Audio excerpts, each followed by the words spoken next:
Bakit Ninja 650 ang aking napili? Unang-una, naka-ABS na siya.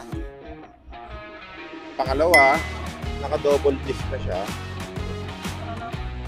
Pangatlo at pang-apat, naka-TFT display.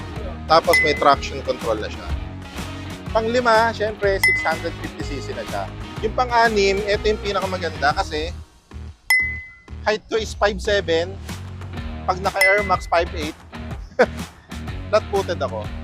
Pang-pito, syempre, naka-promo price to, 362,000 pesos lang. Pang-walo, yung power niya siguro, kasi i-compare siya sa ibang 650, talagang bibigyan ka talaga. At pang-Siyam, hindi ako masyado nakasubsob. Hindi siya tulad ng mga sports bike. Relax ka lang talaga. Siguro, ang ayoko lang dito, inline 2. Pero all in all, mas lamang ang gusto ko dito sa Ninja 650. True.